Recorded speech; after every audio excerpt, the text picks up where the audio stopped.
Hai sobat, gimana kabar kalian? Semoga disehatkan selalu dan banyak rezekinya, amin. Jangan lupa untuk berlangganan. Dengan Anda berlangganan, Anda menjadi orang pertama di channel ini yang memiliki hak istimewa. Pada kesempatan kali ini, Sabta Novel akan melanjutkan Tales of Herding Gods episode 1061-1065.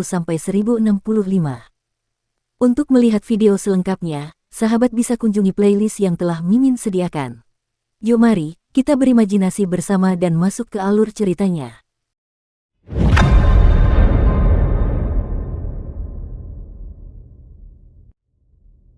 Kinmu mencoba merasakan altar pengorbanan di luar istana leluhur berkali-kali.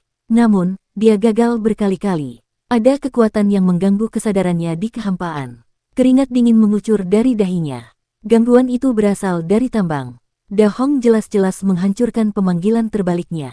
Tiba-tiba, dia merasa gangguan itu hilang. Dia langsung merasa segar kembali saat kesadarannya akhirnya terhubung dengan altar pengorbanan di luar istana leluhur. Kinmu merasa senang, dan segera menggunakan seni pemanggilan ilahi terbalik.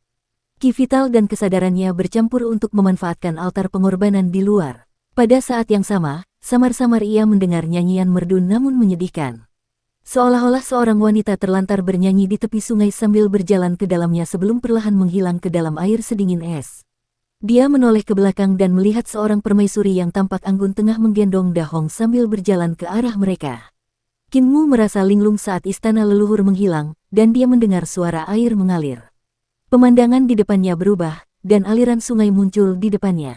Kabut polos menutupi sungai. Seorang wanita yang sedih berjalan ke tengah sungai, dan tubuhnya perlahan diserap oleh sungai.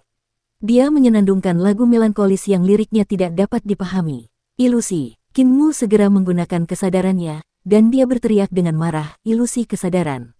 Siapa yang berani menipuku? Aku adalah Grandmaster Ilusi Kesadaran. Dia mendengar suara seorang wanita berbisik lembut, saya leluhurnya. Kinmu menggertakkan giginya dan menggunakan teknik 3 ramuan tubuh penguasa, kesadaran tertinggi yang menyeluruh, sutra bencana tak terbatas, dan seluruh seni ilahi kesadarannya dalam upaya untuk mematahkan ilusi yang tiba-tiba itu. Namun, ia merasa bahwa tubuh dan roh primordialnya berada di luar kendalinya, dan terus melakukan seni pemanggilan ilahi secara terbalik. Ia semakin dekat dan dekat untuk membentuk koneksi dengan altar pengorbanan di luar. Dahi Kinmu dipenuhi keringat dingin. Ilusi kesadaran Raja Dewa Gong Yun telah menyerang tubuhnya, memaksanya untuk pergi bersama mereka. Dia mencoba untuk menghancurkannya, tetapi kesadaran Raja Dewa Gong Yun berada di atasnya. Dia memiliki keuntungan yang aman atas dirinya. Pemanggilan terbalik diaktifkan, dan kekosongan pun bergoyang. Altar pengorbanan lain muncul dari dalam kekosongan. Cahaya menyala. Kinmu menggertakkan giginya dan melawan seni dewa kesadaran Raja Dewa Gong Yun. Sungai dan wanita di dalamnya menghilang dan muncul kembali berulang kali. Pada satu saat, semuanya terlihat jelas, sementara di saat lain, semuanya menjadi kabur. Nyanyian menyedihkan itu menghilang, lalu mendekat lagi sambil menghancurkan kesadaran Kinmu lagi dan lagi. Tiba-tiba, suara wanita itu terdengar di telinga Kinmu. Apakah kamu muking? Seni ilahi kesadaran generasi selanjutnya benar-benar kuat. Mungkin kita akan bertemu lagi di masa depan, jika kamu belum mati. Suara itu semakin menjauh saat ilusi itu menghilang. Cahaya lentera menjadi jelas di sekelilingnya saat kereta itu muncul di altar pengorbanan di luar istana leluhur. Lampu lentera itu adalah jenis yang ditemukan di kapal angkatan laut Celestial River. Kapal-kapal yang tak terhitung jumlahnya mengelilingi tempat itu, bendera-bendera mereka berkibar, dan prajurit serta jenderal-jenderal dari surga yang tak terhitung jumlahnya berdiri di altar pengorbanan. Di sebelah angkatan laut Sungai Surgawi adalah pasukan Sekte Selatan. Setelah mereka memasuki istana leluhur, pasukan juga memasuki tempat itu untuk memburu mereka. Mereka menempatkan diri di luar altar pengorbanan untuk mencoba menjebak mereka. Luo Xiao mengarahkan binatang buas itu ke arah pengepungan untuk mencoba keluar. Dia berteriak, saudaramu, ikuti aku. Kita akan membunuh dan keluar dari sini. Pasukan yang tak terhitung jumlahnya mengaktifkan formasi mereka untuk menjebak mereka, sementara senjata dewa dan seni dewa yang tak terhitung jumlahnya terbang dari kapal dan membombardir mereka. Bahkan lebih banyak lagi prajurit dan jenderal dewa mengepung altar pengorbanan dan menyerbu ke arahnya. Kinmu melihat sekeliling dan gagal menemukan Raja Dewa Gong Yun dan Da Hong. Bagi Raja Dewa Purba itu, tidak ada jumlah prajurit yang dapat menahannya. Lagi pula, bahkan kesadaran Kinmu tidak dapat mematahkan ilusi kesadarannya. Dia dapat masuk dan keluar dari Angkatan Laut Sungai Surgawi dan Angkatan Darat Sekte Selatan dengan bebas. Sekarang setelah Raja Dewa Wanita itu pergi bersama Dahong akan menghadapi siksaan dan penghinaan yang tiada habisnya. Apakah Gong Yun akan menjadi yang mulia surgawi Gong di masa mendatang? Pikir Qin Mu. Tatapannya menatap para dewa dan iblis yang tak terhitung jumlahnya yang bergegas ke arah mereka sebelum jatuh pada Luo Xiao, yang berusaha sekuat tenaga untuk melepaskan diri.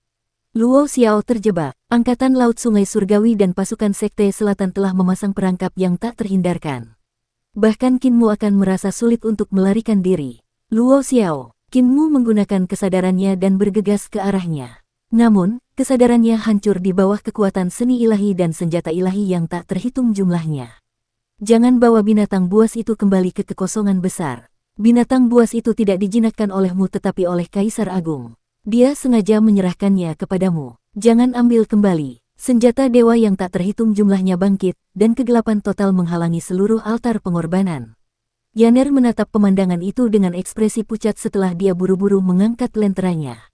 Dia buru-buru berkata, "Tuan, kita tidak akan berhasil jika kita tidak pergi sekarang." Kesadaran Qin Mu kembali terpukul. Dia masih belum bisa mencapai sisi Luo Xiao dengan kesadarannya.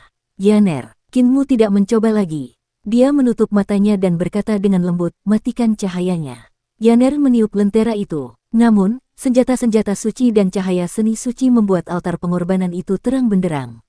Mereka tetap tidak bisa pergi dan kembali ke kapal hantu itu. Yaner, naga kilin, dan 6 naga surgawi menatap senjata-senjata suci dan seni-seni suci yang membombardir mereka dengan putus asa.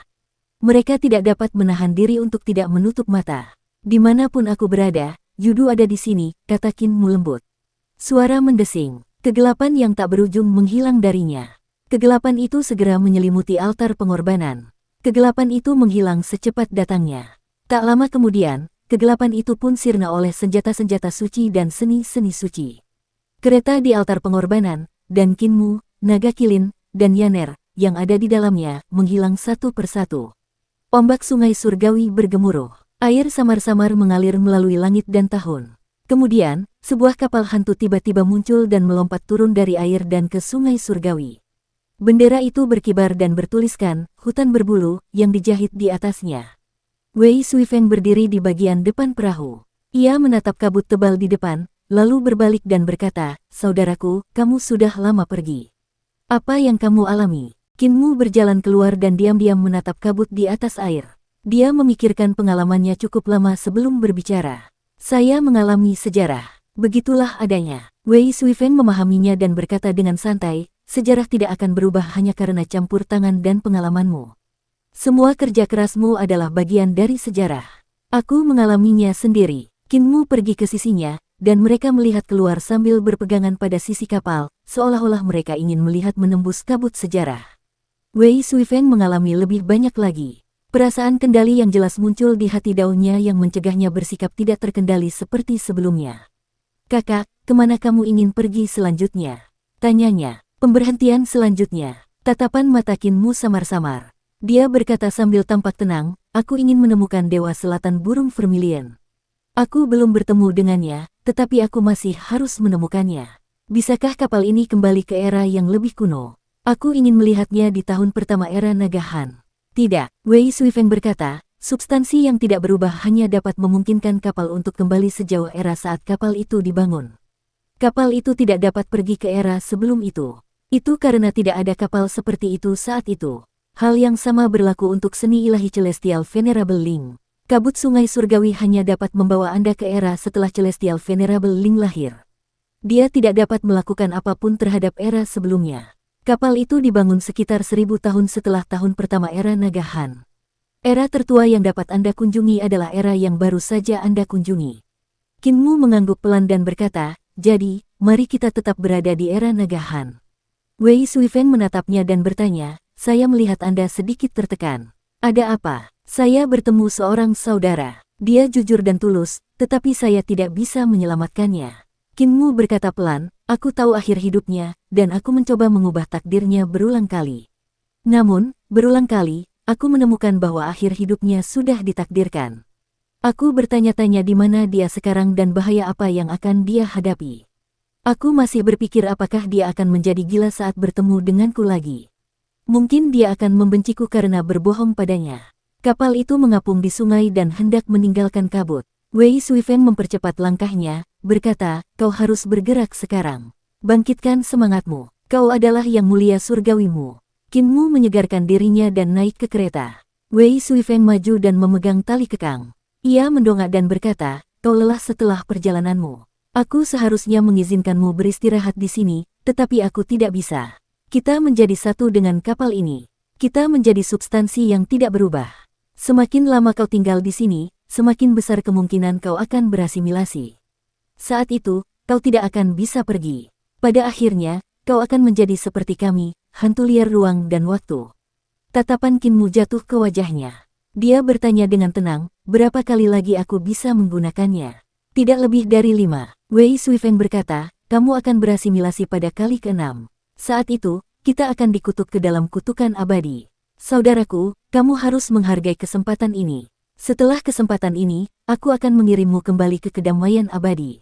Qinmu mengangguk. Kereta itu melaju meninggalkan kapal dan masuk ke dalam kabut. Di luar altar pengorbanan di Istana Leluhur, Luo Xiao mengalami serangan yang tak terhitung jumlahnya. Dia berkali-kali lolos dari pengepungan Angkatan Laut Sungai Surgawi dan pasukan Sekte Selatan. Saya ingin tahu bagaimana kabar saudaramu. Dia melarikan diri ke sungai, pikirannya kacau dan hampir mati. Dia hampir tidak bisa bertahan. Tubuh jasmaninya hampir mati. Dia melarikan diri ke sana dengan mengandalkan keyakinannya. Dia ingin kembali ke Great Void untuk memberitahu kaumnya tentang ramalan tersebut. Dia merangkak ke punggung binatang hampa itu dan merasakan kematian mendekatinya, langkah demi langkah. Saya harus kembali hidup-hidup. Ini harapan terakhir kita. Pandangannya kabur. Kematian tubuh jasmaninya perlahan membuatnya buta. Ia bisa menggunakan mata ketiganya untuk mengamati sekelilingnya, tetapi pandangan itu kabur. Sang master muda pencipta merasakan musuh datang lagi. Ia mengusir makhluk hampa itu dengan sisa kesadarannya. Pada akhirnya, dia samar-samar melihat sebuah kapal mendekatinya di Sungai Surgawi. Binatang hampa itu juga kehabisan energi, dan ia pun ambruk di permukaan air. Kapal itu berhenti, dan seorang pemuda keluar dari kapal. Siapa kamu? Luo Xiao mendengar suaranya bertanya. Saya Yun. Orang lain memanggil saya Yun, yang mulia surgawi. Pemuda itu berkata, luka-lukamu terlalu serius untuk bisa kuselamatkan. Apa permintaan terakhirmu, saudaraku? Yang mulia surgawi Yun. Luo Xiao merasakan tangannya yang sedingin es mencengkeram pergelangan tangannya. 2 garis air mata mengalir dari matanya. Air mata itu juga dingin. Jantungnya berhenti berdetak, tubuhnya dingin. Namun, dia ingat ramalan pertama. Yang mulia surgawi Yun, aku akan memberitahumu di mana kekosongan besar berada. Bawalah aku ke sana dan temui orang-orangku. Kesadaranku akan segera mati. Kesadaranku akan bangkit di sana. Luo Xiao menatapnya, namun matanya berwarna putih keabu-abuan. Aku akan mengeluarkan mata ketigaku dan memberikannya kepadamu. Itu adalah batu asal, kenang-kenangan dari orang-orangku. Mereka akan percaya padamu saat mereka melihatnya. Bagaimana dengan tubuhmu? Tanya yang mulia surgawi Yun. Angkatan Laut Sungai Surgawi dan pasukan Sekte Selatan sedang memburu saya. Mereka tidak akan berhenti sampai mereka mendapatkan tubuh saya. Luo Xiao berdiri dan mengangkat telapak tangannya, menyatukan sisa kesadarannya dan mencungkil matanya. Dia memegangnya di tangannya dan memberitahu dia di mana kekosongan besar berada, lalu membungkuk dan berkata, silakan, yang mulia surgawi Yun. Dia kehabisan napas saat berdiri di Sungai Surgawi. Yang mulia Yun menatapnya, tertegun. Dia menerima batu ilahi primordium agungnya dan berkata, aku berjanji padamu, prajurit. Luo Xiao tersenyum dan jatuh ke samping. Tubuhnya hanyut oleh air Sungai Surgawi. Yang mulia Yun kembali ke kapal dengan batu suci. Binatang hampa mengikutinya ke kapal dan berjongkok dengan tenang. Yang mulia surgawi Yun meliriknya, menggelengkan kepalanya, dan memperlakukannya sebagai tunggangan Luo Xiao. Setelah beberapa tahun, Yang mulia surgawi Yun akhirnya menemukan kekosongan besar. Ia memasukinya dan menemukan beberapa guru penciptaan yang jujur. Dia mengambil batu ilahi primordium agung dari alis Luo Xiao dan memberikannya kepada para kepala suku. Para ahli penciptaan menyambutnya dengan sopan. Mereka mengadakan upacara pemujaan berskala besar untuk menjadikan kesadaran Luo Xiao sebagai leluhur roh. Dia seorang pahlawan. Celestial Venerable Yun bertemu dengan seorang gadis manis yang juga ahli dalam hal penciptaan. Dia sangat memuja Luo Xiao dan Celestial Venerable Yun. Hanya seorang ahli penciptaan yang heroik yang dapat menjinakkan binatang kehampaan besar seperti itu. Dia bertubuh kecil, meskipun dia lebih tinggi dari Celestial Venerable Yun. Dia memperhatikan makhluk hampa yang mengikuti Celestial Venerable Yun ke dalam Great Void. Dia berkata dengan lembut, ketika aku dewasa, aku ingin menjadi ahli penciptaan seperti Spirit Ancestor Luo Xiao. Siapa namamu? Yang mulia surgawi Yun menatap senyumnya yang murni dan terkejut. Langwo, kamu cantik. Ya, semua orang mengatakan itu. Ombak sungai surgawi itu berputar seakan-akan sungai surgawi itu adalah sungai waktu yang panjang. Kadang-kadang, ombaknya ganas dan cepat, sementara kadang-kadang, tenang dan lambat. Perahu milik Yang Mulia Yun menyusuri sungai surgawi. Dia berinteraksi cukup banyak dengan para ahli penciptaan di Great Void dan mempelajari banyak sejarah purba. Dadanya naik turun seperti sungai surgawi. Sejarah purba terlalu menarik, tetapi juga berbahaya. Bahaya ada di mana-mana. Dia tidak bisa tidak terlalu banyak memikirkannya. Ia juga teringat wajah cantik Langwo. Setiap kali ia memikirkannya, api semangat membara. Langwo saat itu masih muda dan penuh energi yang memukau. Dia juga murni dan polos. Dia terpesona saat melihatnya. Sayangnya, ia hanya bisa menekan perasaannya, karena manusia lebih penting baginya. Tidak akan ada perdamaian kecuali Kaisar Agung dan Kaisar Langit disingkirkan. Ia tampak tenang, namun energi dan gairah memenuhi matanya. Kebijaksanaannya yang mendalam tersembunyi di balik ketenangannya. The Great Void akan menjadi tempat berlindung bagi manusia. Jika kita gagal, kita butuh tempat untuk bersembunyi. Jika 3 ramalan Luo Xiao menjadi kenyataan, maka aku harus memikirkan cara menghadapi invasi Kaisar Agung ke The Great Void. Arus deras yang tersembunyi dalam pandangannya menjadi semakin cepat. Di sungai surgawi, ombak tinggi menghantam kapalnya dan mengangkatnya. Saat perahu berada di atas ombak, pakaian Yang Mulia Surgawi Yun berkibar tertiup angin. Di bawahnya terbentang kerajaan luas yang dipenuhi awan pelangi yang bergerak lambat, yang diamati oleh matanya. Ini adalah eranya. Ia bertekad untuk menjadi penentu tren di era yang penuh kekacauan ini, menjadi orang yang memimpin manusia menuju kejayaan yang belum pernah terlihat sebelumnya, menjadi orang yang meninggalkan jejak terbesar dalam sejarah. Dia akan membawa kematian Kaisar Agung dan Kaisar Langit. Era para dewa kuno akan berakhir di tangannya. Aliansi surga juga akan hancur di tangannya. Mereka yang menggulingkan para dewa kuno akan menggantikan mereka sebagai penguasa baru. Namun, Yang Mulia Yun tidak mengetahui hal itu. Ia memandang gunung-gunung yang dikelilingi awan, dadanya dipenuhi dengan kepahlawanan. Gelombang besar jatuh, dan kereta meninggalkan kabut dan muncul kembali di era Naga Han. Hanya saja waktunya telah berubah, dan mereka tidak tahu seberapa jauh mereka dari surga surgawi surga Han. Pada masa itu, pencapaian mengejutkan Celestial Venerable Mu memicu revolusi. Namun, tidak banyak orang yang tahu tentang apa yang dilakukan Celestial Venerable Mu. Qin Mu menenangkan dirinya dan mengubah penampilannya kembali menjadi Mu King. Kita tidak tahu di tahun berapa era Naga Han ini kita berada. Sungguh malang, bahkan kakak tidak tahu di tahun berapa era Naga Han kapal hantu itu singgah. Qin Mu berdiri dan berkata kepada Yaner, "Yaner, gantung lentera itu dengan benar. Ombaknya besar, jangan sampai padam oleh ombak." Yaner mengangguk dan pergi untuk menggantungnya dengan benar, sambil berkata, "Tuan, bisakah saya melihat ibu saya kali ini?" Qin Mu tersenyum dan berkata, "Selama tidak ada yang salah, kita seharusnya bisa. Tenang saja, begitu kita melihatnya, kita bisa memasang jebakan. Bahkan jika Yang Mulia Surgawi Huo membunuhnya, dia tidak akan benar-benar mati." Dia meletakkan tangannya di belakang punggungnya sambil melihat Yaner menggantungkan lentera. Dia dipenuhi dengan rasa percaya diri. Yaner bersorak dan pergi memberi makan naga kilin dan keenam naga itu dengan tekun. Dia juga mengambil earthkaun kecil dari telinga naga kilin untuk memberinya pil roh. Sang pangeran bumi yang mungil itu duduk dan memeluk pil roh besar untuk mengunyahnya. Perahu-perahu itu berlayar di sungai surgawi. Perahu-perahu itu ramai dengan aktivitas. Qin Mu melihat keluar setelah membuka jendela dan melihat bahwa ada lebih banyak perahu di sungai surgawi daripada di tahun pertama era Naga Han. Manusia juga menikmati lebih banyak kemakmuran. Qin Mu juga melihat banyak dewa manusia mengemudikan kapal di sungai surgawi. Sungguh baik bagi masyarakat jika Yang Mulia Yun memerintah dunia. Qin Mu tersenyum dan berpikir, dia seharusnya sudah menjadi Kaisar Langit Yun sekarang, kan?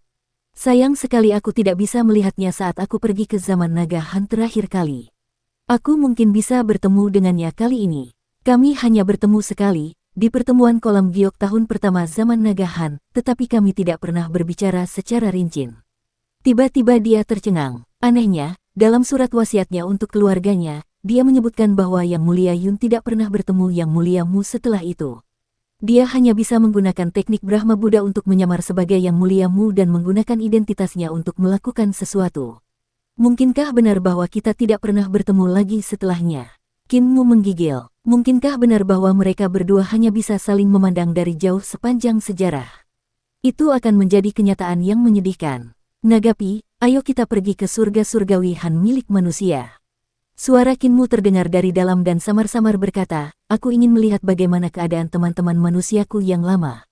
Naga Kilin menanggapi dan berbisik kepada Yaner, pemimpin sekte itu aneh. Dia selalu memanggilku naga gendut. Sekarang, dia malah memanggilku Nagapi, nama asliku. Aneh sekali. Yaner tidak dapat menahan diri untuk berkata, bagaimana kamu bisa begitu pintar untuk hal-hal penting tetapi begitu bodoh untuk hal-hal kecil.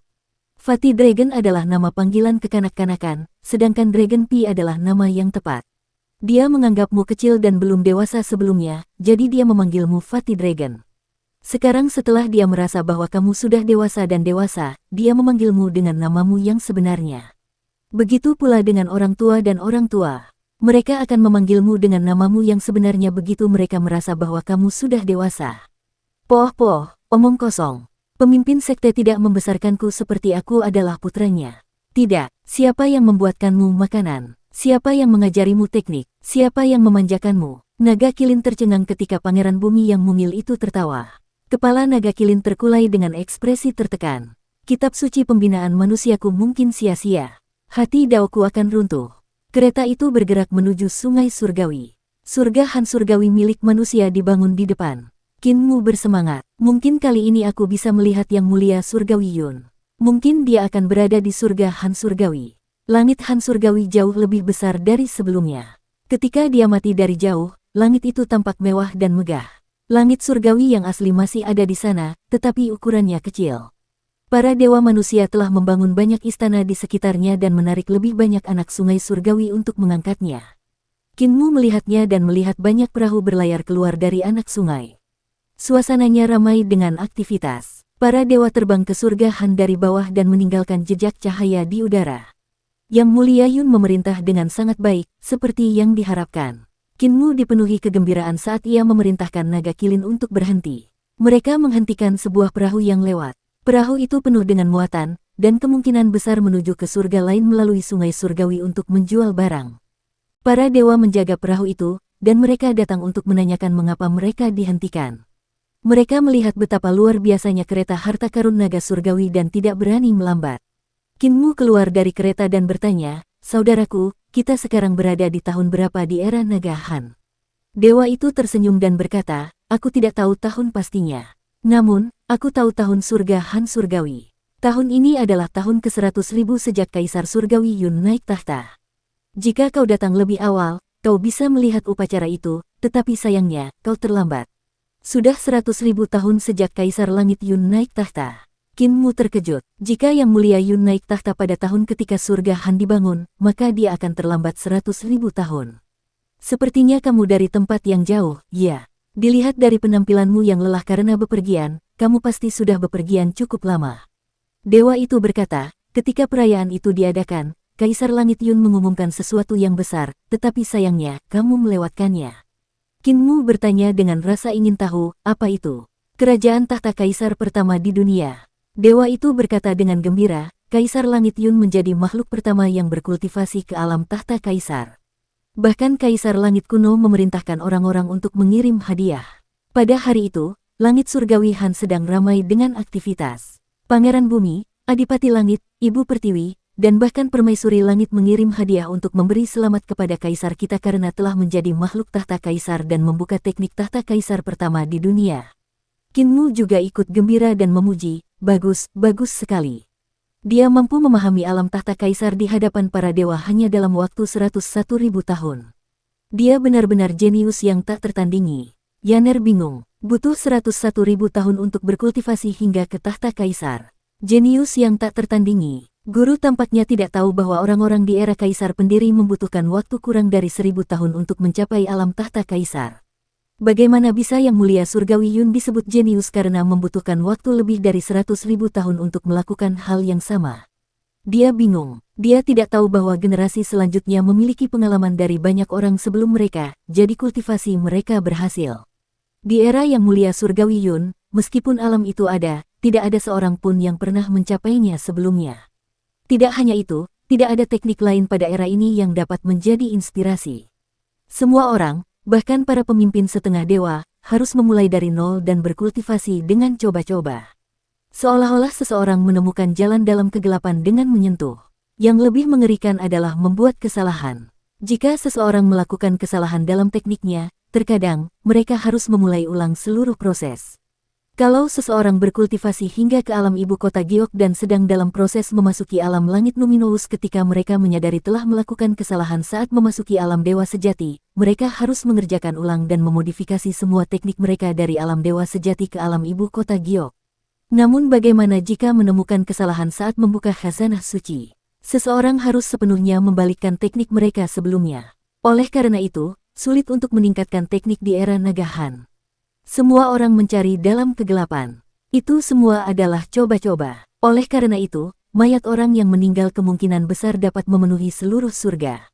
Percobaan dan kesalahan dari generasi sebelumnya itulah yang membuat orang-orang di generasi berikutnya tidak lagi melakukan kesalahan dalam kultivasi mereka dan lebih jujur dalam menjalaninya.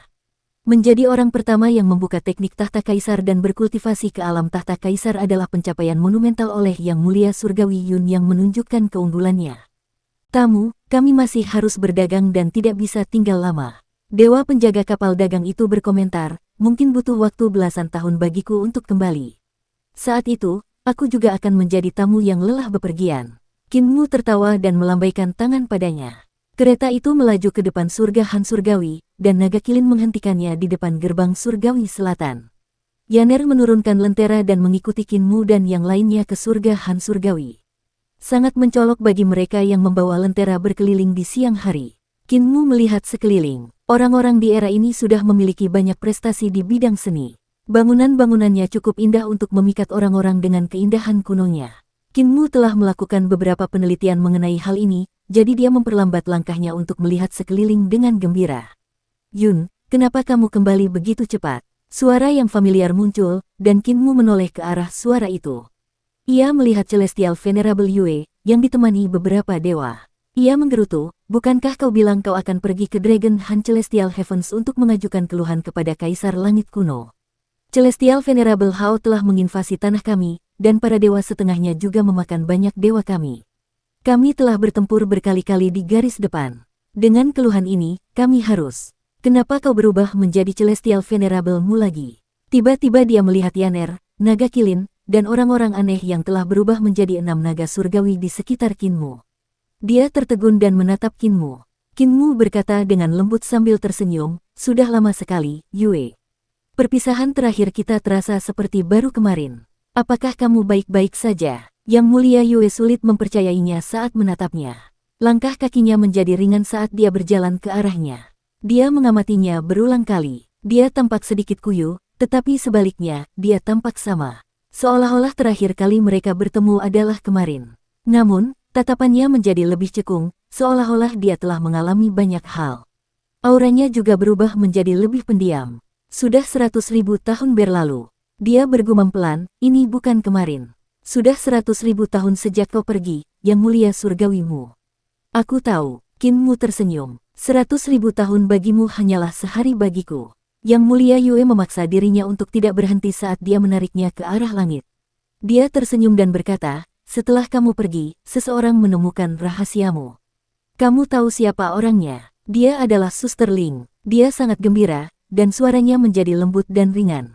Saudari Ling berkata bahwa seseorang membawa jepit rambut masa depannya ke era itu, jadi jepit rambutnya menghilang. Aku tidak dapat menahan diri untuk mengatakan kepadanya bahwa itu bukan Yang Mulia Yun yang berpura-pura menjadi dirimu. Dia sangat gembira dan mencarimu untuk waktu yang lama, tetapi dia tidak dapat menemukanmu, yang membuatnya kecewa untuk beberapa saat. Hati Kinmu terasa berbunga-bunga ketika dia menggenggam tangannya untuk mencari Yang Mulia Surgawi Ling. Tak lama kemudian, Celestial Venerable Yue tiba di kediaman Celestial Venerable Ling. Kediamannya berantakan, dengan kertas-kertas berisi berbagai macam rune dan kata-kata berserakan di mana-mana. Selain itu, ada banyak kuda poni di taman. Mereka menunggangi batang bambu tanpa menyentuh tanah. Mereka melompat-lompat sambil memeriksa naskah-naskah di tanah. Hati-hati, jangan membuat makhluk kecil ini marah. Suster Ling dengan ceroboh menyatukan mereka saat menguji seni ilahi penciptaan. Kuda poni ini tumbuh di batang bambu, dan Suster Ling menyuruh mereka memeriksa kesalahan dalam manuskrip. Mereka tidak menganggap serius pekerjaan mereka, jadi mereka hanya mengambil beberapa secara acak dan mengklaim bahwa ada kesalahan. Suster Ling menyebut mereka roh batang, dan mereka ganas. Jangan repot-repot menggunakan logika dengan mereka, karena mereka hanya memukuli orang. Celestial Venerable Yue berkata dengan riang, "Saudari Ling, cepatlah keluar. Lihat siapa yang datang." Yang Mulia Ling tidak ada di taman. Yang ada hanya kuda poni yang melompat-lompat sambil menunggangi tongkat bambu. Seekor naga surgawi bertanya dengan rasa ingin tahu, apakah tidak sakit bagi mereka untuk melompat-lompat seperti itu. Naga surgawi lainnya bertanya, "Terluka? Di mana?" Kinmu mengeluarkan jepit rambut kayu persik milik Celestial Venerable Ling, dan dia mendengar suara Celestial Venerable Ling datang dari ruang samping. Dia sangat marah. Makhluk terkutuk mana yang melakukan ini? Siapa yang mencuri jepit rambutku? Ya Tuhan, ruangan itu tiba-tiba terbuka. Yang Mulia Ling berdiri di sana dengan tatapan tajam ke arah Kinmu. "Ling, aku sudah kembali." Kinmu berkata dengan tenang, "Ini jepit rambutmu." Yang Mulia Ling berdiri di sana dengan diam, baru pulih setelah beberapa saat. Tiba-tiba, gadis yang tidak peduli dengan penampilannya itu berlari ke depan dan mengambil jepit rambutnya dari Kinmu. Dia menendang Kinmu ke tanah dan menyerangnya dengan ganas. Roh-roh tongkat yang mengendarai tongkat bambu juga bergegas maju. Mereka juga memukuli Kinmu hingga tulang-tulangnya mulai patah. Yang Mulia Yue, Yaner, dan yang lainnya tercengang. Sementara itu, naga kilin tertidur di tanah dan pura-pura tidak melihat apapun. "Kamu mencuri jepit rambutku. Siapa yang membiarkanmu mencuri jepit rambutku?" Celestial Venerable Ling berteriak sambil memukulinya, "Siapa yang membiarkanmu pergi diam-diam dan kembali diam-diam? Tahukah kau betapa pahitnya aku menunggu?" Kinmu meringkuk di tanah sambil memeluk kepalanya, memohon belas kasihan. Celestial Venerable Ling tidak peduli, melanjutkan sambil berkata dengan marah, "Tahukah kau betapa sulitnya bagiku selama ini? Setelah kau pergi, semua orang mengatakan aku salah. Hanya aku yang tahu bahwa aku benar karena kau adalah buktinya." Dia mulai menangis sambil meneruskan pelampiasan dan pukulannya. "Semua orang bilang aku gila. Bahkan Yun dan Yue berpikir aku salah dan aku tidak akan pernah berhasil. Aku sangat berharap kau ada di sampingku, hanya untuk memberitahuku bahwa aku benar. Namun, kamu melarikan diri dan menghilang. Aku akan menghajarmu sampai mati." Dia melompat ke arah Kinmu dan menangis seperti seorang gadis yang telah lama disakiti. Dia memegang jepit rambut kayu persiknya di satu tangan dan kemeja Kinmu di tangan lainnya, takut dia akan menghilang lagi. Orang lain mungkin tidak mampu memahami perasaan seperti itu, namun Kinmu sangat memahami kesepian yang ditimbulkan oleh kemunduran dan kesalahpahaman. Pada saat seperti itu, seseorang hanya membutuhkan pengakuan dari seorang teman Dao untuk mengumpulkan keberanian dan melanjutkan hidup. Kinmu pernah mengalami hal ini sebelumnya, begitu pula Yang Mulia Surgawi Ling. Kinmu memiliki naga kilin. Bahkan jika naga kilin tidak memahaminya, setidaknya dia akan menyemangatinya. Yang Mulia Ling tidak punya apa-apa. Yang Mulia Surgawi Yue menggendongnya, dan Yang Mulia Surgawi Ling melompat ke bahunya sambil menangis sambil mencubit pakaian Kinmu. Kinmu menepuk jejak kaki di tubuhnya dan berkata, "Jika kamu tidak berhasil, bagaimana aku bisa kembali?" "Aku tahu aku akan berhasil," desak Celestial Venerable Ling. Kinmu tertawa sebelum berkata dengan serius, "Kau benar. Aku tahu." Setelah beberapa saat, Yang Mulia Ling menenangkan diri dan melemparkan Kinmu ke samping. Dia mengambil jepit rambut kayu persik dan melihatnya berulang kali. Sementara itu, Yang Mulia Yue menyeret Kinmu pergi untuk minum teh di tempat yang bersih. Sulit untuk menemukan tempat yang bersih di taman Yang Mulia Ling. Kuda poni yang menunggangi tongkat bambu itu masih menyerang kaki Kinmu. Kinmu mencoba mengusir mereka, tetapi gagal. Yaner memimpin 6 naga surgawi untuk membantu Yang Mulia Ling membersihkan kamar dan tamannya serta merapikan kertas-kertas yang telah ditulisinya. "Yaner, gulungan ini disusun dengan cara yang salah," naga kilin meliriknya dan berkata. "Ada yang salah." Kuda poni itu kembali bersemangat. Mereka menyerah pada Kinmu dan malah mengejar naga kilin. Mereka memukulinya saat dia terus tidur, menolak untuk mengalah. Celestial Venerable Yue menatap Kinmu, lalu menatap Celestial Venerable Ling, yang sedang menertawakan jepit rambut di tangannya. Dia mengerjap dan bertanya, "Mu, apakah kamu benar-benar dari masa depan?" Kinmu minum teh dan mengerucutkan bibirnya ke arah Yaner. Dia berkata, kamu akan mengadopsi gadis ini di masa depan dan memberinya nama Yaner. Ibunya melahirkannya dan memberikannya kepadamu secara pribadi. Dia akan memberimu makan sampai kamu gemuk dan cubi. Yang Mulia Yue memeriksa Yaner dan berkata, omong kosong. Tidak mungkin aku akan diberi makan sampai aku gemuk olehnya. Kecuali, aku mengirimnya kepadamu di masa depan. Kinmu tersenyum sambil meletakkan cangkir tehnya, lalu bertanya, Yang Mulia Yun pergi mengadu ke surga. Celestial Venerable Yue mengangguk dan, dengan tatapan samar, berkata, tidak lama setelah Anda menghilang, Celestial Venerable Hao membangun surga surgawi para dewa setengah atas perintah Kaisar Surgawi kuno. Itu disebut surga surgawi naga. Kekuatan mereka meningkat, terutama di tempat-tempat seperti alam primordial, yang telah menyebabkan gesekan yang lebih besar antara manusia dan para dewa setengah. Namun, manusia masih lemah, jadi meskipun kami telah bekerja sama dengan ras pasca surgawi lainnya, kami masih diganggu oleh para dewa setengah. Itu sulit bagi kami. Kinmu menatap wajahnya. Celestial Venerable Yue yang dulunya lembut dan lemah kini jauh lebih tangguh. Kami telah bekerja sama dengan mereka dan bertarung berkali-kali melawan dewa-dewa setengah. Namun, kami sering kali kalah. Yang Mulia Yue tersenyum pahit sambil memainkan cangkir tehnya dengan jarinya. Kedengarannya seperti ras setengah dewa dan ras pasca dewa yang saling berebut wilayah dan keuntungan, tetapi lebih seperti berbagi rampasan. Namun, yang berbagi rampasan bukanlah kita, melainkan para dewa kuno. Kita telah kehilangan lebih banyak daripada yang kita menangkan karena kita tidak mau berkorban kepada mereka. Hati Kinmu tergerak sedikit. Yang Mulia Yue melanjutkan, setiap kali kami melawan mereka, dan kedua belah pihak mengumpulkan pasukan, kami harus melakukan pengorbanan darah untuk membuat para dewa kuno turun dan membantu kami. Kamu berasal dari generasi selanjutnya. Apakah mereka masih melakukan itu dalam pertempuran? Kinmu menggelengkan kepalanya. Coba tebak, apa yang kita gunakan sebagai persembahan untuk para dewa kuno yang tamat? Tanya Yang Mulia Surgawi Yue. Kinmu menggelengkan kepalanya, dan berkata dengan suara serak, aku tidak mau. Ketika orang putus asa, mereka bisa melakukan apa saja. Yang Mulia Yue meminum tehnya, tetapi dia terbatuk-batuk seolah-olah itu adalah alkohol kuat yang membakar tenggorokannya. Dia butuh beberapa saat untuk pulih sebelum mendesah. Sayangnya, itu bukan anggur. Kemudian, kami putus asa, karena kami didorong kembali ke surga surgawi Han dan ibu kota Giok. Jadi, kami berkorban kepada para dewa kuno. Dia berkata dengan kaku, kami, sebagai dewa yang melindungi surga Han surgawi, mengorbankan diri kami kepada para dewa kuno di atas sana. Kami menjadikan diri kami binatang buas dan makanan bagi mereka. Tak lama kemudian, para dewa kuno turun. Yang Mulia Surgawi Hao melakukan hal yang sama.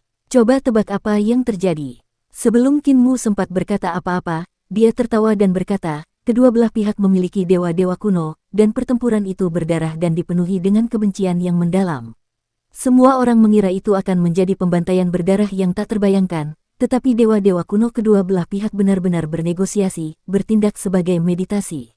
Dia menunjukkan ejekan yang kuat sambil menggertakkan giginya dan berkata, mereka berunding dengan damai dan membuat perjanjian damai bagi kita untuk meredakan kebencian kita dan membuat para dewa setengah yang hendak menyerang surga Han surgawi mundur. Mereka tidak tahan, jadi mereka protes. Mereka hanya pergi dengan tenang setelah sebagian dari mereka dimakan. Saat itulah kita tahu, ejekan itu semakin keras saat dia berkata, kita adalah makanan. Seluruh alam primordial adalah tempat berkembang biak yang besar. Ini adalah tempat berkembang biak. Kita adalah ternak yang dibiakkan oleh para dewa kuno. Mereka memakan kita secara langsung di masa lalu, tetapi sekarang, mereka beradab. Mereka membiarkan kita bertarung di antara kita sendiri sehingga kita harus mengorbankan diri kita sendiri agar mereka bisa makan. Dia mabuk karena teh dan menangis sambil berbaring di atas meja. Omong kosong apa Yang Mulia Surgawi, omong kosong apa Kaisar Dewa, omong kosong apa Kaisar Surgawi Yun dan Kaisar Surgawi Hao. Kita semua adalah segerombolan domba dan anjing pemburu. Kita adalah domba dan anjing pemburu yang dibiarkan merumput oleh para dewa kuno. Sudah sulit bagi kita beberapa tahun ini. Kinmu meletakkan tangannya di bahunya dan berkata dengan lembut, aku tahu, tetapi aku juga tahu bahwa, di masa depan, era para dewa kuno akan berakhir di tangan kalian semua. Mereka tidak akan berani melakukan ini lagi. Benarkah? Celestial Venerable Yue mengangkat kepalanya dan menatapnya dengan mata berkaca-kaca. Kinmu mengangguk. Yang Mulia Yue membangkitkan semangatnya dan merapikan rambutnya, lalu memaksakan diri untuk tersenyum dan berkata, teh ini membuatku terlalu mabuk. Maaf karena kehilangan ketenanganku. Jangan pedulikan aku. Qin Mu tersenyum lembut. Tanpa kalian semua, generasi mendatang tidak akan ada seperti kami. Yang Mulia Surgawi Yue menerima penghiburan yang luar biasa darinya, dan dia melanjutkan setelah merasa terdorong, Yang Mulia Surgawi Yun menjadi seorang kaisar dan orang pertama yang mencapai alam tahta kaisar. Akan tetapi, aturan para dewa kuno di alam primordial dan dunia lainnya masih mengakar kuat. Bakat Yang Mulia Surgawi Hao luar biasa, dan dia akan mencapai alam tahta kaisar juga. Yang Mulia Surgawi Yun akan pergi ke langit surgawi Naga Han untuk mengeluh tentang para dewa setengah dan menemui Yang Mulia Surgawi Huo. Hati Qin Mu tergerak sedikit. Yang Mulia Yue menatapnya dan berkata, ia ingin menjalin hubungan dengan Yang Mulia Hao melalui Yang Mulia Huo. Apakah Anda tahu apa yang ingin ia lakukan? Mata Qin Mu berkedut saat dia mengangguk dan berkata dengan suara serak, undanglah Yang Mulia Surgawi Hao dan Yang Mulia Surgawi Huo, dan bahkan Kaisar Dewa Langsuan dan Raja Dewa Leluhur, ke dalam aliansi surga untuk bersama-sama menggulingkan kekuasaan para dewa kuno. Celestial Venerable Yue mengangguk dan merapikan rambutnya lagi. Apakah kita melakukan ini dengan benar? Mata Qin Mu kembali berbinar. Ia ingin memberitahu dia bagaimana Yang Mulia Surgawi Yun akan mati karena hal ini. Ia ingin memberitahu dia bagaimana aliansi surga akan berubah secara permanen dan menjadi setengah dewa. Dia ingin memberitahu dia bagaimana karena keputusan mereka hari ini, aliansi surga akan menggantikan para dewa kuno dan menjadi penguasa yang mengerikan. Dia membuka mulutnya, tetapi dia tidak bisa mengatakan apa-apa. Dia tidak bisa memberitahu mereka. Aliansi surga generasi selanjutnya tidak seseram dewa-dewa kuno saat ini. Itu adalah pilihan terbaik bagi manusia untuk bekerja sama dengan Yang Mulia Surgawi Hao. Jika mereka menghancurkan persekutuan ini, maka era para dewa kuno akan terus berlanjut dan alam purba serta alam lainnya akan tetap menjadi ladang subur bagi para dewa. Seorang teman Dao adalah seseorang yang berdiri di sisi seseorang dan mengatakan bahwa mereka benar. Namun, anehnya, Qin Mu merasa sulit untuk mengatakannya. Kalian melakukan ini dengan benar, katanya dengan tenang. Yang Mulia Yue tersenyum. Anda berasal dari masa depan. Jika Anda merasa kami benar, kami pasti akan berhasil. Terima kasih, Mu. Dia berdiri dan berkata, taman sudah dibersihkan. Yaner, kemarilah. Berjalanlah di sekitar tempat ini bersama gurumu dan lenteramu. Yaner muncul di depannya seperti embusan angin, matanya bersinar. Kakak, Yang Mulia Yue mencubit telinganya dan berkata dengan keras, apa? Akhirnya, Yaner dengan tekun membangunkan naga kilin dengan lentera. Naga kilin masih dipukuli oleh kuda poni saat dia berdiri sambil menguap. Dia menggoyangkan tubuhnya untuk melepaskan kuda poni. Kita mau kemana, Master Sekte? Tanyanya penasaran sambil dikejar-kejar oleh kuda poni. Qin Mu menatap Yang Mulia Surgawi Yue. Dia tersenyum dan berkata, ada beberapa hal di perbatasan. Beberapa dewa setengah terus mencoba memasuki tanah kita. Mereka tampaknya mencari sesuatu. Alasan saya tidak mengikuti Yang Mulia Surgawi Yun ke surga adalah agar saya dapat mengetahui apa yang mereka cari. Karena Anda ada di sini hari ini, Mu, mari kita selidiki mereka. Qin Mu ragu-ragu sebelum mengangguk. Tentu, aku menunggu sampai Yang Mulia Yun kembali. Aku akan pergi setelah berbicara dengannya. Ayo kita gunakan keretaku, lebih cepat. Kakak Ling, kau ikut? Tanya Qin Mu. Celestial Venerable Ling bergegas keluar dan memberikan jepit rambutnya kepada Qin Mu sebelum berkata, tentu saja. Tunggu aku. Tiba-tiba dia teringat sesuatu, jadi dia memanggil Yang Mulia Surgawi Yue dan berbisik, aku sudah lama tidak keluar, jadi aku merasa agak malu. Bisakah kau membantuku merapikan diri? Komentar. Yang Mulia Yue tidak tahu apakah harus tertawa atau menangis ketika dia berkata, kakak, kamu masih tahu kalau kamu seorang wanita. Jangan membuatku malu. Kalau aku keluar seperti ini, kalian juga yang akan malu. Mereka pergi untuk merapikan diri, tetapi Yang Mulia Ling tidak punya pakaian untuk diganti di sana, jadi Yang Mulia Yue harus pergi ke kediamannya sendiri untuk mengambil beberapa pakaian dan aksesoris. Itu membuat Yang Mulia Ling tidak nyaman, tetapi dia tetap keluar. Mata Qin Mu berbinar saat dia memuji, kakak Ling dan kakak Yue sungguh cantik. Wajah Yang Mulia Yue memerah, sementara Yang Mulia Ling mengeluh tentang betapa tidak nyamannya pakaiannya. Gaunnya terlalu panjang, dan lengan bajunya juga terlalu panjang, yang menjadi kendala. Mereka menaiki kereta dan melaju menuju perbatasan. Yang Mulia Yue membuka jendela dan melihat ke bawah, sambil berkata, para dewa setengah telah menyelinap masuk, seolah-olah sedang mencari seseorang.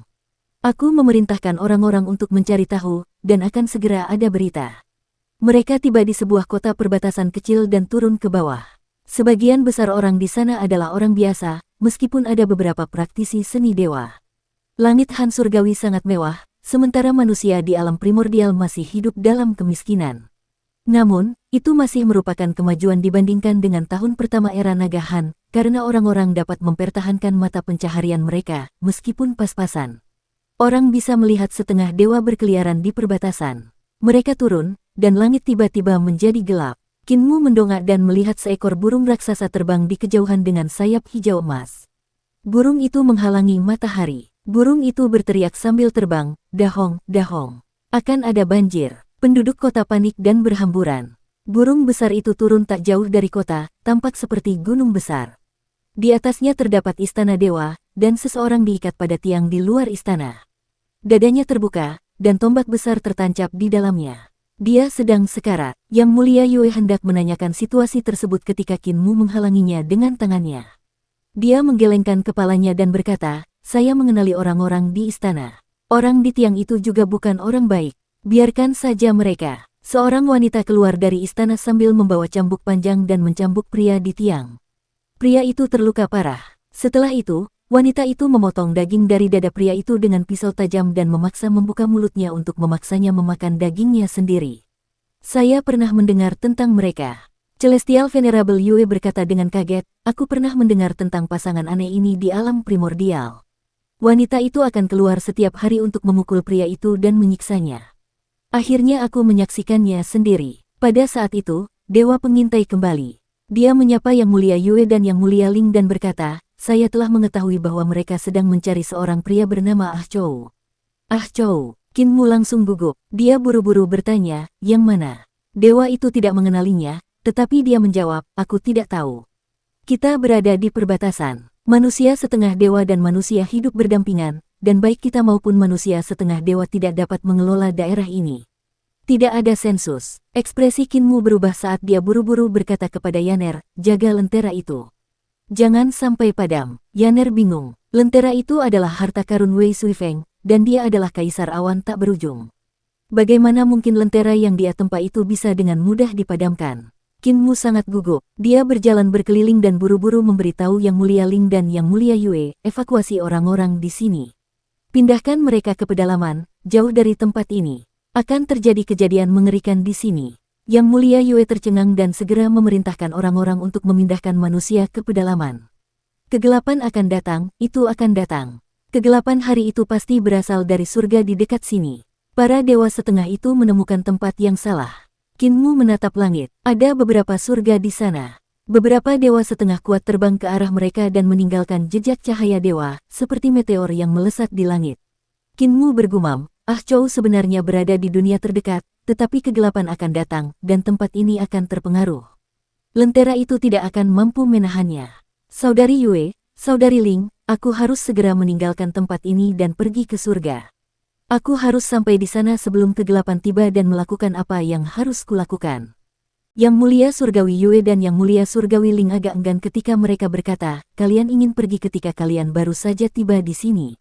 Kinmu melompat ke kereta dan berkata, "Kita masih punya kesempatan untuk bertemu nanti, santai saja. Aku akan kembali untuk kalian berdua. Yaner, jaga lentera itu. Pi, bersiap untuk berangkat." Dia masuk ke dalam kereta, membuka jendela, dan berkata, "Jangan tinggal di sini, pergi sekarang." Yang Mulia Ling dan Yang Mulia Yue melihat betapa seriusnya dia, jadi mereka tahu itu adalah sesuatu yang besar.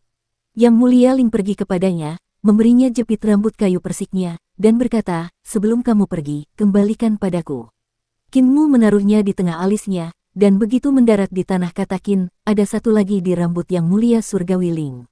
Yang Mulia Ling tersenyum dan berbisik, "Dengan ini, aku bisa bertahan."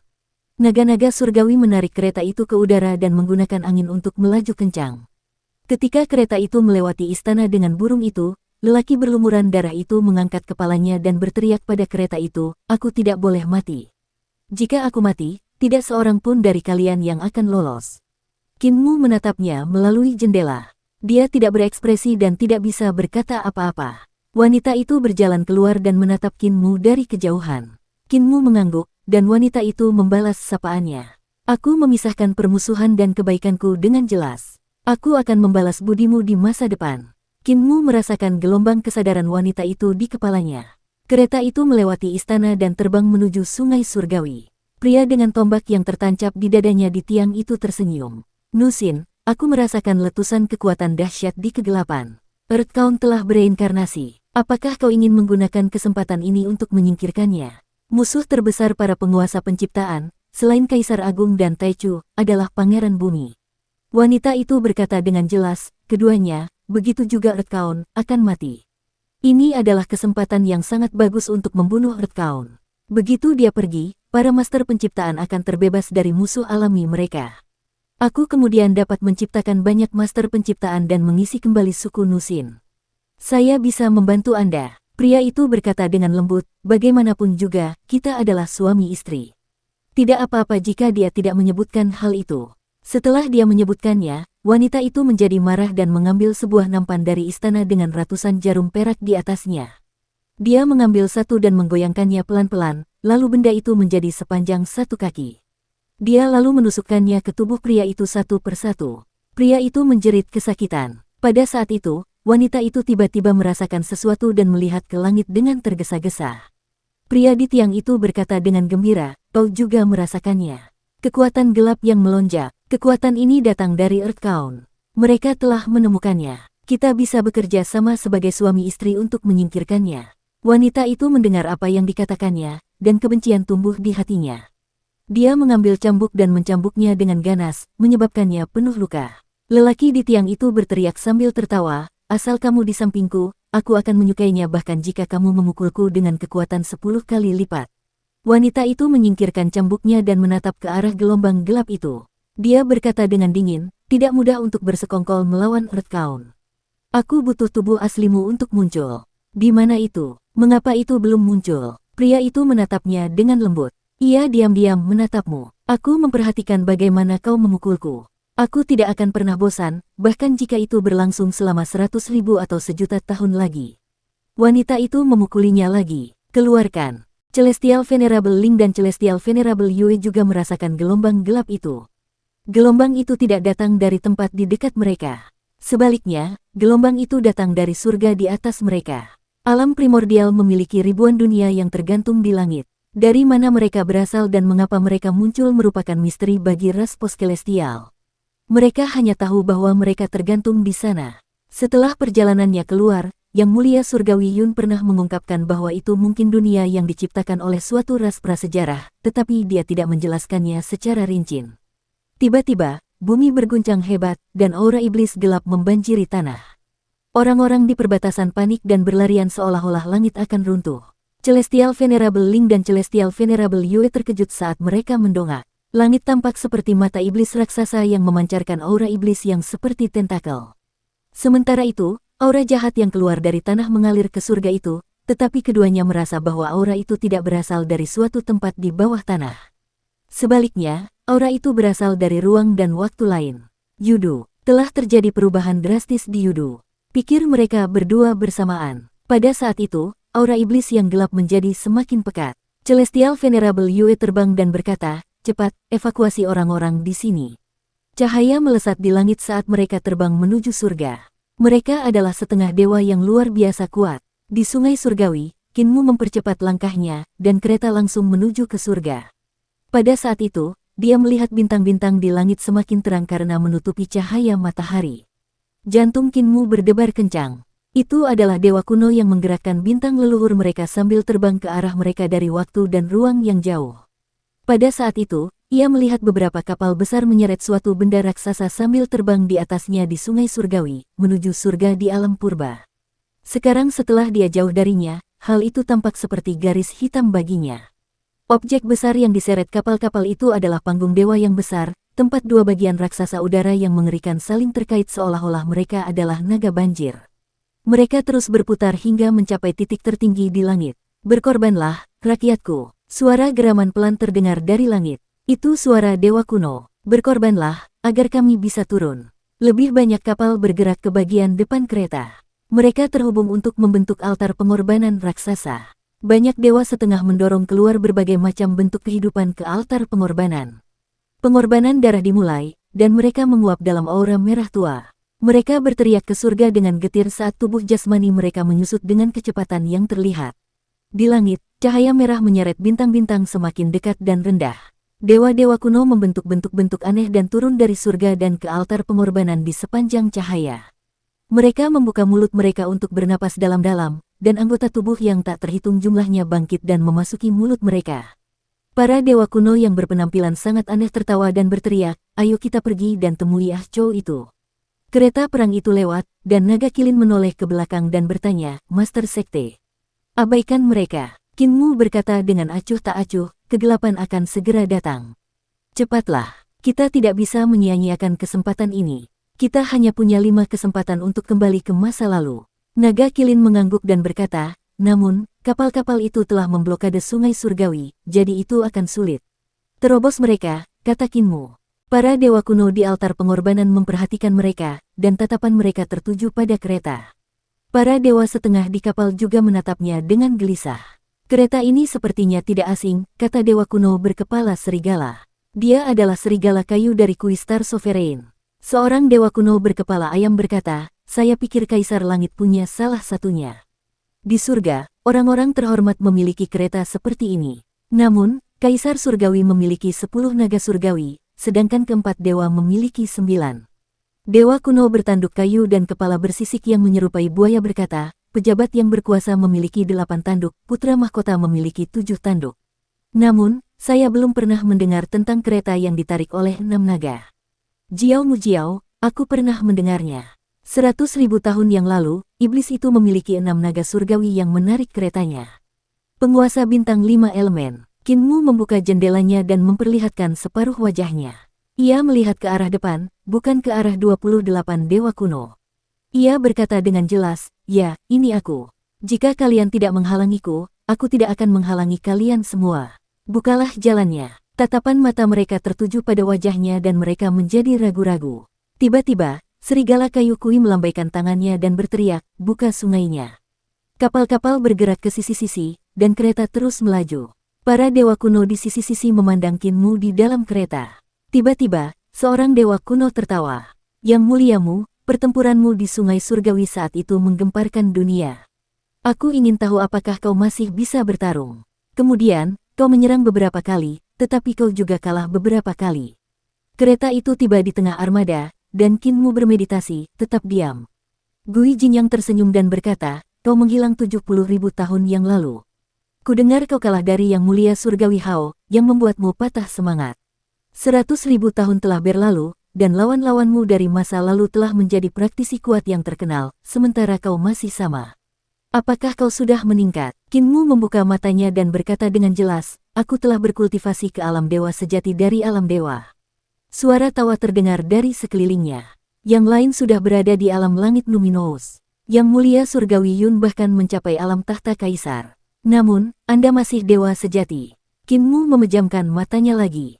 "Aku berbeda." Tawa datang lagi. Kereta itu terus melaju. Tiba-tiba, Jing Muhan meraih kereta dan berkata, "Turunlah dan bermainlah, Yang Mulia Surgawimu." Kinmu tetap berada di dalam kereta tanpa bergerak. Tangan Jing Muhan hendak meraih kanopi kereta ketika sebuah pintu muncul di depannya. Pintu surgawi surga dan bumi. Tangannya masuk ke dalam pintu, dan ketika keluar, yang ada hanyalah tulang-tulang. Dia menjerit dan ingin menarik tangannya, namun dia malah ditarik ke dalam pintu karena kekuatannya. Di luar itu, ia berubah menjadi tengkorak. Ia terguncang dan jatuh ke sungai surgawi sebelum hanyut oleh arusnya. Keheningan menyelimuti mereka. Alam dewa sejatiku berbeda dari mereka. Suara polos Kinmu terdengar dari kereta. Kereta itu melaju dan keluar dari kepungan kapal. Ke-27 dewa kuno yang tersisa menyaksikan kereta itu menjauh dari mereka dengan ngeri. "Seni ilahi yang lebih mengerikan dari Earthbound," seseorang berkata dengan suara serak. Di kereta, tatapan Yaner berkedip saat dia berbisik, "Tuan, mereka selalu mengatakan bahwa tingkat kultivasi Anda rendah. Bisakah kita tinggal di masa lalu untuk berkultivasi selama beberapa ribu tahun?" Kinmu menatap langit. Waktu tidak penting dalam kultivasi jika seseorang seperti pohon tanpa akar atau air tanpa sumbernya. Yaner tidak memahaminya. Tanpa tanah reformasi, seseorang hanya dapat berkultivasi untuk menjadi tahta kaisar yang normal, terlepas dari berapa lama seseorang tinggal di masa lalu. Kinmu mengalihkan pandangannya dan berkata dengan santai, "Saat itu, aku akan seperti orang lain, layak untuk bertarung demi menjadi pahlawan, seperti yang dilakukan oleh Yang Mulia Surgawi Hao dan Yang Mulia Surgawi Huo. Namun, aku tidak akan menjadi yang tertinggi, dan aku juga tidak akan mampu menang melawan 10 yang mulia surgawi. Hanya dengan menyerap hasil reformasi perdamaian abadi, kita dapat melampaui mereka. Semua pencapaianku berasal dari reformasi perdamaian abadi, bukan dari masa lalu. Selama 5 tahun sejak aku meninggalkan kedamaian abadi menuju surga, aku belum merasakan hasil reformasi apapun. Kinmu menghela nafas dan berkata, tren ini menjadi lebih jelas ketika kita kembali ke masa lalu. Sejak dia meninggalkan alam primordial menuju surga, pengetahuannya tentang jalan, keterampilan, dan seni ilahi semakin berkurang.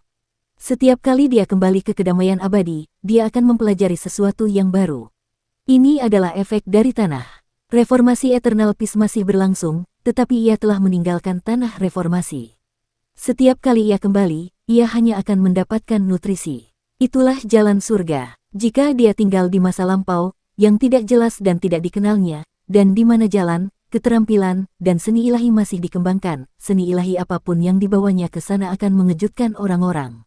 Lalu, apa yang akan diandalkan Kinmu untuk berkembang? Tujuannya adalah menjadi lebih baik dari orang-orang di masa lalu, bukan menjadi salah satu dari mereka. Langit semakin dekat dan dekat lagi.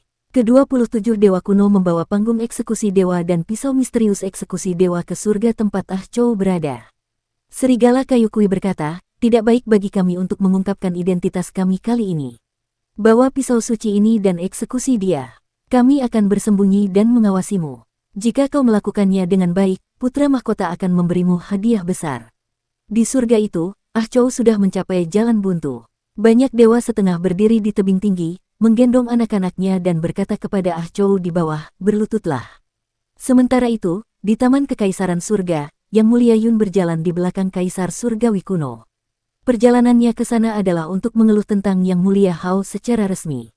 Setelah sidang pengadilan, Kaisar Surgawi memintanya untuk tinggal dan berjalan bersamanya melalui Taman Kekaisaran sehingga mereka dapat berbicara secara intim. Yun, kau yang bertanggung jawab atas manusia, dan kau harus tahu bahwa menjadi seorang kaisar tidaklah mudah. Aku yang bertanggung jawab atas seluruh alam semesta dan semua dunia. Kaisar Langit merasa kepalanya sakit, jadi dia mengusap pelipisnya sebelum mendesah. Manusia hanyalah salah satu dari ras yang tak terhitung jumlahnya di dunia, dan kalian semua telah menyebabkan kekacauan. Baru saja, kalian bertengkar hebat dengan HR di pengadilan. Aku menghadapi dilema. Aku harus peduli dengan keinginan kakak-kakakku, kesetiaan para dewa setengah, dan juga masalah makhluk hidup pasca langit seperti kalian. Tidak mudah menjadi Kaisar Langit. Yang Mulia Surgawi Yun tersenyum. Saya tahu ini sulit bagi Anda, Kaisar. Yang Mulia Surgawi Hao bagaimanapun juga. Kaisar Langit meliriknya. Yang Mulia Yun memahaminya dan terdiam. Tiba-tiba, penguasa Matahari Agung datang dengan cepat, membungkuk, dan melaporkan, Kaisar, ini buruk. Kaisar Langit mengerutkan kening dan berkata, apa yang buruk? Langit sekarang makmur dan damai. Semua orang hidup bahagia. Bagaimana mungkin ada hal buruk? Penguasa Matahari Agung berkata dengan panik, 28 dewa kuno bintang datang dan meminjam tahap eksekusi dewa dari surga. Mereka kemungkinan akan menyebabkan masalah besar. Aku mengamati surga di bawah perintahmu, dan hari ini, aku menemukan para dewa setengah melakukan sesuatu yang aneh. Mereka tampaknya memiliki kesepakatan rahasia dengan 28 dewa. Ini, dia mengatupkan giginya dan berkata dengan berani, ini mungkin melibatkan putra mahkota Ki juga. Wajah Kaisar Langit menjadi gelap, dan penguasa Matahari Agung menggigil serta merasakan niat membunuh dari Kaisar Langit. Anda telah mempercayakan tanggung jawab yang begitu besar kepada saya, jadi saya harus mengatakannya, Kaisar. Mohon maafkan saya. Penguasa Matahari Agung melanjutkan, Earthcount telah bereinkarnasi, dan aku menduga bahwa putra mahkota Ki bersekongkol dengan 28 dewa dan sekelompok dewa setengah tua lainnya untuk membunuh Earthcount dan mengambil alih Yudu untuk dirinya sendiri.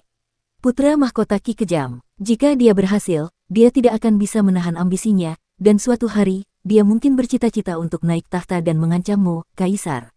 Berani sekali kau, Kaisar Langit berteriak, penguasa Matahari Agung, bukankah terlalu tidak terkendali bagimu untuk menimbulkan perselisihan antara putraku dan aku? Penguasa Matahari Agung gemetar dan memprotes, saya hanya memikirkan kekaisaran Anda, Kaisar. Pangeran Bumi memberikan kontribusi besar bagi kekaisaran Anda, Kaisar. Putra mahkota Ki yang berusaha menyingkirkannya adalah upaya untuk memotong sayap Anda, Kaisar. Enyahlah. Kaisar Langit mengangkat jarinya dan berkata dengan dingin, enyahlah. Yun, kau juga akan mundur. Yang Mulia Yun membungkuk dan mengundurkan diri bersama penguasa Matahari Agung. Penguasa Matahari Agung marah, dan berkata, jika dia tidak percaya padaku, mungkin akan segera terjadi masalah di kamar selir. Yang Mulia Yun memandangnya dan berkata, bagaimana mungkin Kaisar tidak mempercayaimu? Penguasa Bintang, Kaisar marah padamu karena kau tahu terlalu banyak. Penguasa Matahari Agung tidak memahaminya, jadi dia dengan rendah hati meminta penjelasan, bisakah Yang Mulia Yun memberi saya pencerahan? Yang Mulia Yun berkata, Anda bertugas memantau dan melaporkan hal-hal besar di surga kepada Kaisar Surgawi. Anda hanya boleh melaporkan hal-hal tanpa membuat teori sendiri. Jika Anda hanya mengamati dan tidak berteori, Anda masih bisa hidup. Jika Anda menduga-duga, saya khawatir Anda akan mati secara misterius. Dia berjalan ke arahnya dan berkata, di surga ini, semakin banyak yang kau ketahui, semakin besar bahaya yang kau hadapi. Kau berada di posisi yang paling berbahaya. Berhati-hatilah. Penguasa Matahari Agung tercengang. Ia mengangkat kaki burungnya dan membelai dagunya. Yang Mulia Yun Surgawi ini berbicara dengan cara yang tidak masuk akal. Aku setia kepada Kaisar, siapa yang berani bersekongkol melawanku? Kereta akhirnya mencapai gerbang Surgawi Selatan. Pada saat itu, gelombang yang mengejutkan datang, dan seketika, kegelapan menyelimuti langit alam primordial. Jantung Kinmu berdebar kencang saat dia menoleh cepat. Langit telah terbelah, dan seorang raksasa berkepala sapi dan berwajah harimau meraung marah. Pada hari itu, dao besar Yudu menyerbu alam primordial sebagai rantai, mengunci raksasa itu di tempatnya, begitu pula surga yang hancur. Pada saat yang sama, burung hijau besar terbang menuju Yudu bersama istana. Pria yang diikat di tiang itu tertawa. Benar sekali, kita akan pergi ke Yudu dan mencoba mengambil tubuh jasmani Earthbound. Begitu kita mendapatkannya, kita dapat mengendalikan kehidupan semua makhluk poscelestial dan setengah dewa. Diam, bicara lagi, aku akan mencabik-cabikmu. Kereta itu melaju kencang menuju gerbang Surgawi Selatan, dan pasukan surga yang menjaganya tidak repot-repot menghalangi mereka karena semakin banyak dewa dan iblis membanjiri surga. Terjadi kepanikan dan tangisan di mana-mana. Tentara surga memandang alam purba, tercengang. Tatapan mereka terangkat saat melihat tubuh Earthbound yang menginjak surga raksasa sambil membesar dan membesar. Sebuah kuali raksasa berputar di bawahnya. Itu adalah kuali yang ditempa dari tahap eksekusi dewa di surga dan kehidupan yang tak terhitung jumlahnya. Itu punya nama, disebut pembantaian. Dewa-dewa setengah yang tak terhitung jumlahnya berlarian menuju surga sambil berteriak keras. Ke-27 dewa kuno harus muncul dan menyambut Earthbound. Mereka berseru, Earthbound, mereka hanya main-main. Kenapa harus marah? Serigala kayu kui berkata kepada para dewa setengah yang berlari, apakah kalian tidak datang untuk meminta maaf? Pada hari itu, 28 dewa kuno di 4 kutub yang dijaga para dewa kuno menjadi wajah kuali pembantaian. Ah Chou datang ke gerbang Surgawi Selatan dengan amarah yang tak berujung. Pasukan langit dikerahkan, dan mereka bergegas menuju dewa iblis yang sedang tumbuh namun bersedih ini. Pada saat yang sama, kereta Kinmu bergegas ke langit di tengah kekacauan dan langsung menuju istana langit Dewa Selatan Burung Vermilion. Dia menoleh ke belakang ketika pasukan surga telah berubah menjadi mayat bahkan sebelum mendekati Ah Chou. Hari itu bagaikan hari kiamat bagi para dewa. Bahkan dewa-dewa kuno dan setengah dewa yang kuat pun jiwanya terpencar saat bersentuhan dengan kekuatan Ah Chou. Kekuatan surga hampir hancur total. Pria jelek yang terbelenggu oleh dao besar menyeret dunia surga yang gelap ke surga surgawi. Magma dan aura jahat bercampur di dunia di bawahnya untuk membentuk lava yang mengambang di mana-mana. Kinmu sekilas melihat pukulan besar Ah Chou yang mengarah ke gerbang Surgawi Selatan. Gerbang Surgawi Selatan runtuh saat pukulan itu menembusnya. Di depan, banyak sekali prajurit dari pasukan langit surgawi menyerbu ke arah gerbang Surgawi Selatan, membuat kereta itu sulit untuk maju. Namun, di saat berikutnya, pukulan Earthbound menyebabkan badai angkasa yang mengangkat mereka dengan istana yang tak terhitung jumlahnya. Banyak sekali orang yang tercabik-cabik dalam badai, roh purba mereka hancur. Jiwa mereka jatuh ke arah senjata paling ganas di dunia. Kekuatan Slater Cauldron menjadi semakin mengerikan. Kereta itu pun terangkat saat mereka terbang di atas istana surgawi Burung Vermilion menuju ibu kota Giok. Yaner berteriak dan menggunakan seni ilahinya untuk melindungi kereta. Para naga surgawi melakukan hal yang sama untuk mempertahankan hidup mereka. Mereka melihat bahwa lentera yang tergantung di kereta hampir padam. Kinmu segera melindunginya dengan tangannya. Kegelapan yang tak berujung membanjiri langit surgawi bagaikan gelombang gelap, menelan semua yang dilewatinya. Bahkan lentera yang ditempa dari matahari dan mutiara bercahaya yang ditempa dari bulan-bulan di langit surgawi pun padam oleh aura gelap yang jahat ini. Terlalu ganas, dan semua orang yang tenggelam di dalamnya langsung terkena dan berasimilasi sebelum ditelan oleh Slater Cauldron dan menjadi salah satu wajahnya. Kinmu juga mendengar suara kemarahan yang tak berujung. Itu adalah Ah Chou. Kereta itu menabrak ibu kota Giok, dan mereka menempuh jarak ratusan mil sebelum berhasil berhenti. Kinmu hendak kembali ke istana surgawi burung vermilion ketika dia melihat kegelapan telah menyelimutinya. Dia menggigil. Jika dia bergegas ke dalam kegelapan saat itu, lentera Wei Suifeng mungkin tidak akan mampu menahan Ah Chou dan padam. Kalau begitu, dia tidak akan bisa melihat Dewa Selatan burung vermilion sama sekali. Kegelapan menyapu seperti lautan yang ganas, menelan segalanya. Kegelapan itu berada di luar ibu kota Giok, bertabrakan dengannya. Ibu kota surga bersinar terang, dan anehnya, ia menghalangi aura jahat Yudu. Kinmu menghela napas lega dan berlari menuju kamar selir kaisar surgawi bersama para dewa ibu kota Giok. Ini karena kuali pembantaian berputar dan bergerak ke arah mereka dari tangan Ah Chou. Kuali itu menghancurkan gerbang ibu kota Giok. Dari dalam kuali, wajah-wajah yang tak terhitung jumlahnya terbang keluar dan mengeluarkan teriakan-teriakan getir. Mereka terbang kemana-mana sebelum menyerbu ke arah orang-orang yang melarikan diri. Kinmu menabrak kereta kuda. Beberapa bangsawan bahkan melompat ke atasnya, ingin dia membantu mereka melarikan diri. Kinmu mengangkat pedangnya dan menebas banyak bangsawan. Di belakang, badai angkasa yang dahsyat datang lagi. Itu adalah serangan lain dari Ah Chou. Kereta harta karun naga surgawi terangkat oleh badai lagi sementara istana-istana yang tak terhitung jumlahnya di belakang mereka hancur berantakan oleh badai. Ketika kereta harta karun naga surgawi mendarat, semuanya tiba-tiba menjadi tenang. Kinmu menoleh ke belakang dan melihat aula langit luminous di belakang mereka. Di sana, para dewa kuno yang agung berdiri untuk menghalangi badai yang ditimbulkan Ah Chou. Pupil mata Kinmu mengecil saat dia melihat sosok kaisar langit kuno. Kaisar langit kuno memancarkan cahaya terang yang menyilaukan. Bahkan aura iblis Yudu milik Ah Chou tidak dapat menembusnya. Bagus sekali. Sebentar lagi, Ah Chou akan dipaksa masuk ke Yudu, dan aku bisa menyelinap ke istana surgawi burung vermilion untuk menemui Dewa Selatan di tengah kekacauan ini. Kinmu merasa lega dan berpikir, namun, aku mungkin tidak bisa menggunakan kereta ini lagi. Kereta ini terlalu mencolok, sulit untuk berakting dengan wajah Muking juga. Aku harus mengubah wajahku. Dia melompat keluar dari kereta, mengambil lentera, dan berkata, Yaner, Fatih Dragon, ini adalah surga, dan akan sulit untuk melakukan sesuatu dengan terlalu banyak orang. Aku akan mengumpulkan kalian semua ke dalam jantung alisku. Sebelum mereka bisa menjawab, mata di tengah alisnya terbuka, lalu seberkas cahaya melesat keluar dan menyinari kereta harta karun naga surgawi. Naga kilin, Yaner, naga, dan kereta menghilang. Mereka disimpan di tanah Katakin. Kinmu mengerang dan menggunakan kitab penciptaan. Penampilannya berubah menjadi Luo Xiao sambil berpikir, kau tidak akan menyalahkanku karena menggunakan penampilanmu, kan, kakak ketiga. Pada saat itu, dia tiba-tiba melihat Yang Mulia Surgawi Hao. Kinmu tertegun saat dia diam-diam bergegas menuju kamar selir. Mengapa dia menyelinap di rumahnya sendiri? Kinmu pun kebingungan saat melihat Yang Mulia Surgawi Yun. Kinmu terkejut dan senang. Yang Mulia Surgawi Yun juga menyelinap masuk saat ia mengikuti Yang Mulia Surgawi Hao ke kamar selir Kaisar Surgawi. Jantung Kinmu berdebar kencang saat dia mengikuti mereka secara diam-diam juga. Di depan, Yang Mulia Surgawi Hao bertemu dengan para dayang istana yang menjaga istana. Tiba-tiba, sosoknya membesar saat ia menghancurkan mereka. Ia segera mengeluarkan spanduk putih, melambaikannya, dan mengambil jiwa mereka. Harta karun putra langit Yin. Pikir Kinmu sambil mengamati pemandangan itu. Yang Mulia Yun mengikuti Yang Mulia Hao, mengeluarkan sehelai kertas kuning, yang ditempelkannya pada dirinya sendiri. Penampilannya langsung berubah. Kinmu berkedip, harta karun Yang Mulia Surgawi. Mereka menduga Ah Chou akan menyebabkan kekacauan di sini dan sudah siap. Sepertinya mereka menginginkan harta karun dari surga. Apa yang ingin mereka curi?